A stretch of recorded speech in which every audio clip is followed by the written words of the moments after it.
Hola, this is New Filmmakers LA in partnership with Movie Maker Magazine. I am Thales Correa and we're here in South Park Center and we're going to talk about a very interesting film called Primeiro Sueño. Let's roll the clip.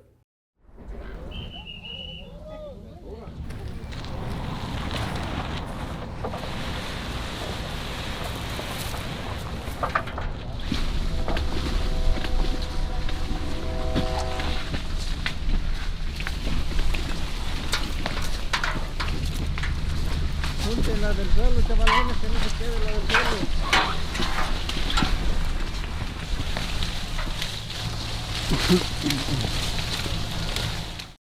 And we're here with Andrés Lira, the director of Primeiro Sueño. How are you doing, Andrés? I'm doing well. Thank you for having me. Thank you so much for coming and sharing this amazing film with us.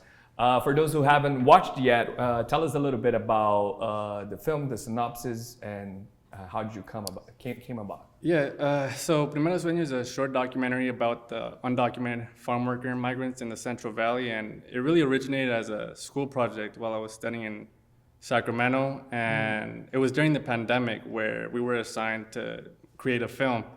And because everyone was sent to study remotely, I was back in the Central Valley, and I really wanted to make a film, so I decided I wanted to tell the story of the farm worker in the valley. So you went to college in Sacramento? Yeah, I went to Sac State. For film school? Yeah, it wasn't a film school, but they had like a film major. And I took some like film production and screenwriting classes there, but I wouldn't consider it a nice. So can you consider Primeiro Sueño as like a student film? Was part of the program? Oh yeah, definitely. I would consider it a student film because I shot it and edited everything myself, and it was for school, so. Absolutely, wow. Yeah. No, and it's impressive because it's not just like a very interesting story, very important story to be told, but you as a filmmaker, you can really see your talent in the screen, like the way you chose to show that story. Like you had a lot of drone works. A lot of people just use drone, but it's very few filmmakers who know how to do it like special and make it work. And I think you're one of them.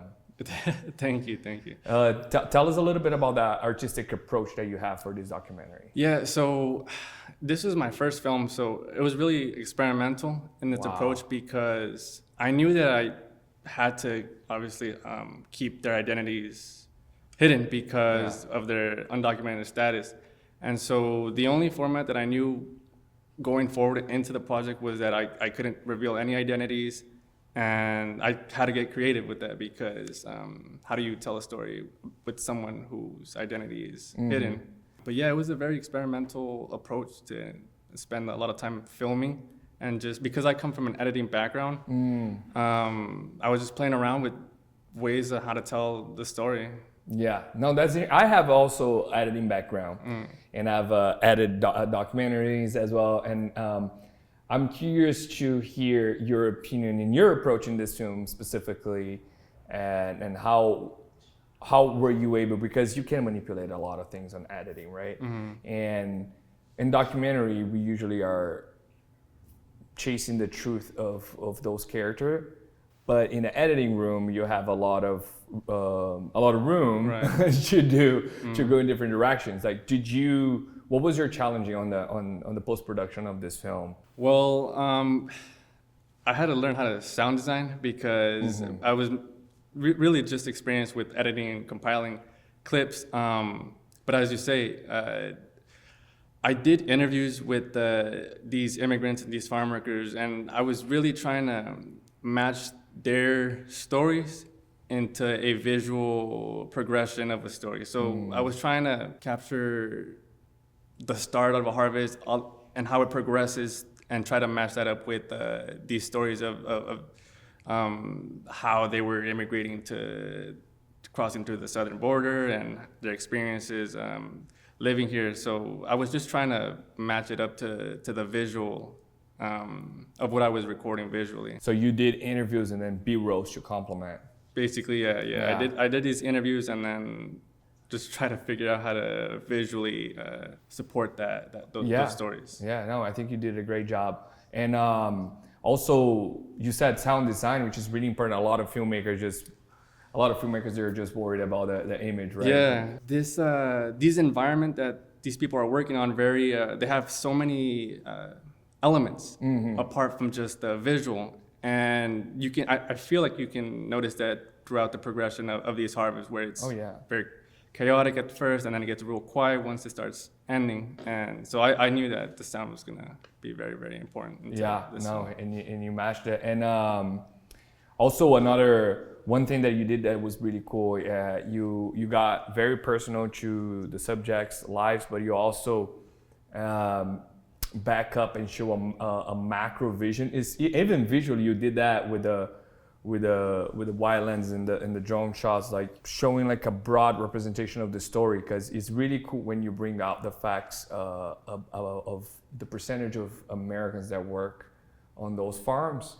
And I think on your film you mentioned like a 78%, if I'm not mistaken. Honestly, it's like the majority, I would say like 80 to 90% of our farm workers are all immigrants, where the majority are also undocumented, because I mean, I've worked in the fields as well, and I've never seen any Americans there. Yeah, and they mentioned that on the film. Like we haven't seen one American around here. Yeah, I mean that's the truth. It really is the truth. And those farms are fruits, or a lot of like our like foundation goods, right? Like and why do you think that is? Because unfortunately, these undocumented immigrants are the only people with that level of desperation. A lot of these people are fleeing, their war-torn countries or poverty, and so they get what they can. And because farm workers aren't obligated to show proof of citizenship, these are the people who are working these fields. And it's unfortunately by design as well, because if they had that status, if they had residency or citizenship given to them so easily, well, why would they stay in the fields? Why would they stay in the fields? Yeah. It's a tough work. It's a tough job. Yeah. Do you think is a kind of like a way to keep them there, like preventing to legalize those people is a way to keep making them doing a work that a lot of legal people wouldn't do? I mean, essentially, that's how it is, because, like I said, if there was a clear and concise path towards citizenship or residency, these people, our farms wouldn't have any farm workers, and that's just the truth. And in your film, come in and a very poignant time in our society, like with all it's been saying about immigrants and promises of mass deportation that we're hearing. What do you think, if that really happens, like what would be the future of those farms? I want to say that the government wouldn't be that idiotic to deport essential workers. Yeah. I like the choice of word over there. But realistically, we're living in a time where it's just so unpredictable. We don't know what can happen. I mean, I've known farm workers who have been detained beforehand in previous years, and so that reality is just always there. That uncertainty is very well. So do you think that promise wouldn't come to fruition? That is just more like a election propaganda, maybe? I can't say that it wouldn't happen, because, like I said, I've known farm workers who have been detained, who have been deported. But I don't want to believe that is a reality, because we need our farm workers, and if the government doesn't realize that, they're gonna realize it soon if they do deport them, because we're not gonna get citizens to be harvesting our food. And it hasn't been that way in decades. So I don't want to believe that that's actually going to happen. Yeah.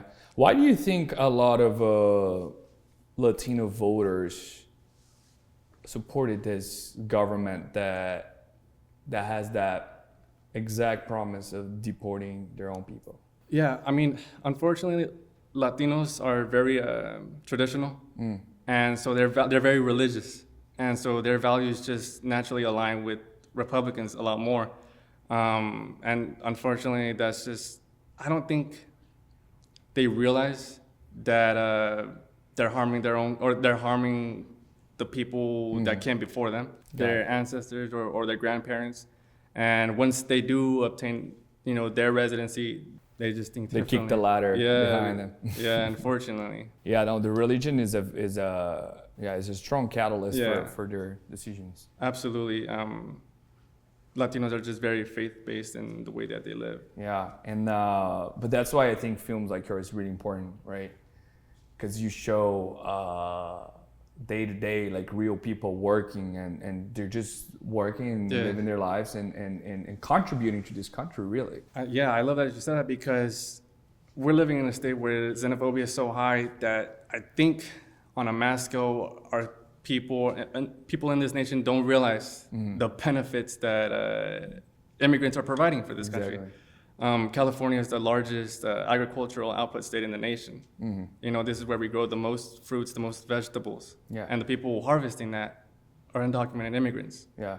But with propaganda, I feel like it's just so easy to manipulate people into hating Yeah. immigrants. Yeah. At the same time, like they play on the fear of a losing job, but then the reality is like they're actually fulfilling a job that nobody would want to be doing. Exactly. Yeah. Yeah, it's very complex. It's very complex. Yeah. I think it feels like your outlook for the coming government is rather I wouldn't say positive, but it's not that negative, like right. Well, I mean, I can't say that I'm positive if I'm being completely honest. But I don't want to believe that we're gonna mistreat or we're gonna deport, detain our essential workers, you know. And that's why I made this one, because I want to inform people that we rely on these people to harvest our food. Yeah. And they're not, you know, stealing. They're not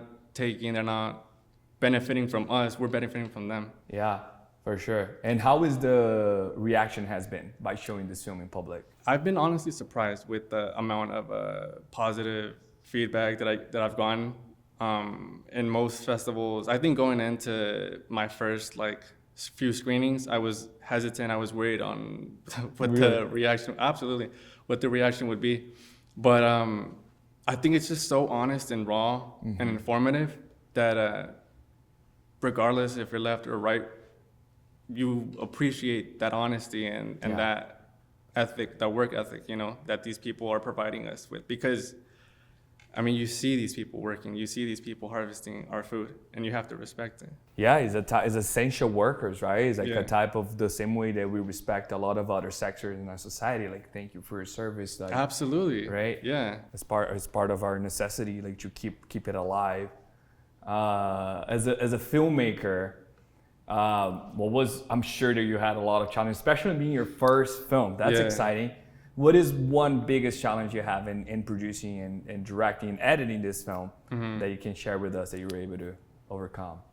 The editing, well, I came from an editing background, and I mean, the shooting was fun, but also a very lengthy process. Tiring. Yeah. Under the sun. Absolutely. But honestly, if I'm being honest, to me, the hardest part was the scoring of the film or figuring out the music of it. It was so complex because you have to get rights, and I was just not prepared for that, you know. That was absolutely the hardest part. Did you get rights for those music? Yeah. I ended up getting a composer, and oh, you got a composer. yeah, Oh, good. because it was just, at that point, it was just so hard trying to get. No, that's a true filmmaker right here. You see, like his difficult part was making the music, not being on the sun, shooting every lengthy days with those people. Yeah, I mean, I knew what I was getting into. Like I said, like I was a farm worker when I was a kid myself, so it was kind of fun going back and trying to tell a story visually. What is your inspiration to keep going? Like that is your first film. What do you pretend to do next? Like, what do you intend to do next? I want to keep making films that are from my community. I come from a Mexican family, and I want to continue to make stories that center around the Latino and indigenous community, because unfortunately, in the industry, we're still one of the most underrepresented groups and all. So I want to keep making films that center us and that are produced by us and made by us authentically. No, I totally agree.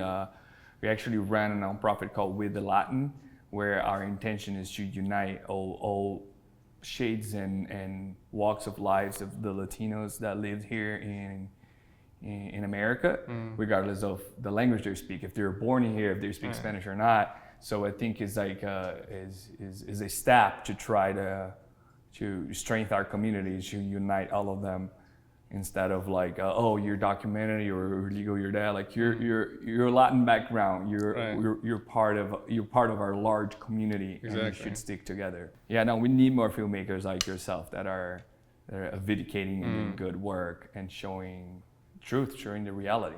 Yeah, absolutely, I agree. And what is I'm curious to know about your genre of choice. Like, why do you choose to make your first film as a documentary rather than narrative? Well, budgeting, and I think I had the access to make this documentary, and so naturally, making nonfiction was just more feasible than narrative. But I absolutely have interest in also continuing to explore both genres, because there's just, I feel like I could do a lot with a narrative as well, and then I obviously want to continue to amplify like non-fictional stories and truth like this. And what is the plan? Do you have any plans for next projects? Yeah, so right now I'm working on a docu-fiction short that's also based on the farm worker community, but it has more narrative elements, and it's the story about a father who's unable to secure a babysitter for his kids, and so he's forced to bring them into work and watch them there when school isn't in session. And it's just based on many real life occurrences where these undocumented migrants don't have the resources to hire a babysitter, and so they'll just watch them while they're harvesting. And so they double as a worker and as a caretaker. I want to explore what caretaking and childcare looks like through this specific community of essential workers that I know hasn't been explored yet. Childcare, another political subject. I love it. You childcare, immigration, and what was your inspiration to go on that next story? Well, as I said, like when I was a kid, that's just the norm. When you're a first gen and you're in the valley, more than likely you have someone who has worked in the fields, or you have parents who's worked in the fields, and during summers or winter breaks, that's just how it goes. You join your parents. And when I was making this documentary, I saw a lot of kids there. And this was during the pandemic, where schools were virtual, and that's the reality of our harvesters, so I feel like it's an important story to highlight. No, that's awesome. Okay, as a filmmaker, there's a lot of filmmaker watching this. What is it that keeps you motivated to keep telling this story? And we know that filmmaking is difficult. What is it that keeps you going that you can share with us? My parents are Mexican immigrants themselves, and the whole Latino community. I feel like with this film, I've gotten so much support from our people, and just inspiring me to keep going, because they know that I'm speaking for all of us, is what I've been told, and that's what inspires me to keep working. Beautiful. Look at this, like a mission to follow and a path. And it's beautiful to see. And you're super talented. So we're really excited to see what you got in store for us. How do we can follow your work? How can we see what you coming up next, or even watch Primero Sueño? Yeah. So I'm hoping by the end or by the beginning of next year, I'll be able to have the film online. Okay. And then you can follow me on Instagram at Lira Andrés. Lira Andrés. Yes. Awesome. Andrés, thank you so much for speaking with us. It was a pleasure. And I can't wait to see what you do next.